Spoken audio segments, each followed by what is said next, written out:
मसीह यीशु के बाबरकत और फतामंद नाम में आप सबको पास्टर आसिफ बेग का सलाम।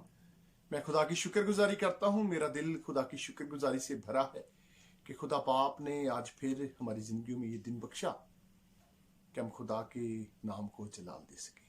मेरे साथ निकालिएगा पुराने अहदनामे में से इस्तिस्ना की किताब, उसका 8वां बाब, उसकी 17वीं और 18वीं आयत मुकद्दसा। और ऐसा न हो कि तू अपने दिल में कहने लगे कि मेरी ही ताकत और हाथ के जोर से मुझको ये दौलत नसीब हुई है, बल्कि तू खुदावंद अपने खुदा को याद रखना, क्योंकि वही तुझको दौलत हासिल करने की कुव्वत इसलिए देता है कि अपने उस अहद को जिसकी कसम उसने तेरे बाप दादा से खाई थी कायम रखे, जैसा आज के दिन जाहिर है। खुदा के पाक कलाम पढ़े, सुने जाने और कबूल की जाने पर खुदावंद की बरकत। मेरे जी, तो बहुत सारे लोग ये समझते हैं कि शायद ये ताकत जो है मेरी अपनी है, शायद जो मुझे खुदा ने ये दौलत दी है ये मेरी अपनी ताकत के बलबूते पर है। अगर कोई अच्छा पढ़ जाता है, किसी अच्छे ओहदे पर फाइज हो जाता है, तो वो यही समझता है कि शायद ये तो मेरी काबिलियत है, मेरी अपनी एफर्ट है, मेहनत है, जिसके बलबूते पर मैंने ये सब कुछ हासिल किया है। जबकि ऐसा नहीं है। खुदा का पाक कलाम हमें बताता है, और ऐसा ना हो कि तू अपने दिल में कहने लगे कि मेरी ही ताकत और हाथ के जोर से मुझको ये दौलत नसीब हुई है। जो ये दौलत है ये मुझे मेरी अपनी मेहनत के वसीला से मिली है। जबकि ऐसा नहीं है। अगर खुदा आपको सेहत ना दे, खुदा आपको ताकत ना दे, खुदा आपको जोर ना दे, तो आप कुछ नहीं कर सकते। मैंने बड़े बड़े लोगों को देखा, ताकतवर लोगों को, एक झटका लगा और वो जमीन पर गिर गए। अटैक हुआ, जमीन पर गिर गए। शुगर का अटैक हो गया, ब्लड प्रेशर का हुआ, या लकवा हो गया, या उन्हें हार्ट फेल हुआ, हार्ट अटैक हो गया और वो गिर गए। तो वहां पर उनका पैसा भी काम नहीं आया। आज हमें ऐसा नहीं कहना चाहिए। कई लोगों को मैं देखता हूं, कहते हैं ये घर जो बनाया है ये मेरी मेहनत से बना है, ये मैंने बनाया है।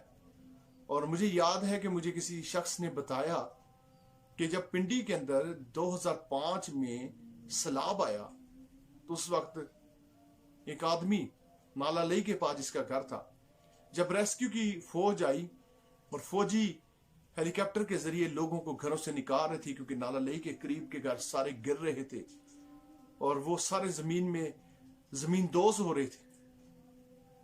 कश्तियों पे लेके जा रहे थे लोगों को, हेलीकॉप्टर पे लेके जा रहे थे। तो एक आदमी अपने छत पर खड़ा हुआ दंदनाता फिर रहा था, और जब फौजी उसके पास आए, उन्होंने कहा आओ भाई आप भी आ जाओ। तो उसने कहा नहीं, मैं नहीं आऊंगा, क्योंकि ये घर मैंने बनाया है। मैंने इस घर के अंदर बहुत अच्छे किस्म का सरिया डाला है, अच्छी कंक्रीट डाली है, अच्छी इसमें सीमेंट और रेत और बजरी मिलाकर डाली है। ये कभी नहीं गिर सकता, क्योंकि इसकी फाउंडेशन, इसकी बुनियाद मैंने बड़ी मजबूत रखी है। और जैसे ही वो फौजी हेलीकॉप्टर लेके थोड़ा सा आगे गए, तो एकदम धमाका हुआ और वो घर नीचे गिर गया। और फिर उन्होंने वापस हेलीकॉप्टर लेकर गए और उसको और उसकी फैमिली को रेस्क्यू किया, वहां से निकाला। तो मेरे अजीजों, आज ये कहना बेबुनियाद बात है। आज ये कहना अच्छी बात नहीं है कि ये ताकत मेरी है, ये जोर मेरा है, ये सब कुछ मेरा है।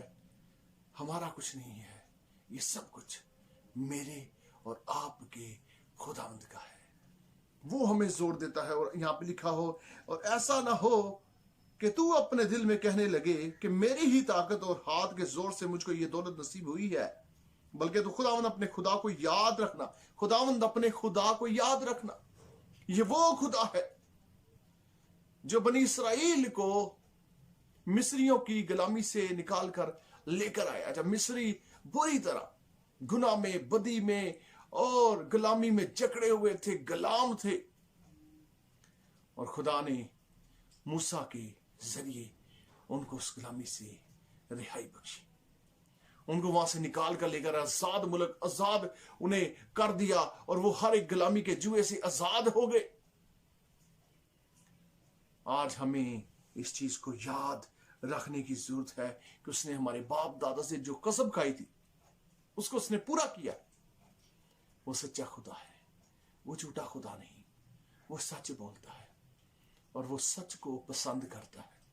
हमें भी आज सच बोलना है, हमें भी आज खुदा की हजूरी में, खुदा की ममूरी में अपनी जिंदगियों को गुजारना है, ताकि हम खुदा के बेटे बेटियां बन जाए, हम खुदा से बरकत ले सके। आज के कलाम के वसीला से खुदावंद आपको, आपके घराने को बरकत दे, जो आज तक यही समझ रहा है कि मैं इस घर को बनाने वाला हूं, मैं इस गाड़ी को खरीदने वाला, मैं इस कोठी को बनाने वाला, मैं इस प्लाट को एक अच्छे घर में शक्ल देने वाला हूं, तो ये ना समझे जब तक खुदा ना दे। खुदा ही सब कुछ देने की कुदरत और कुव्वत रखता है। आमीन। God bless you.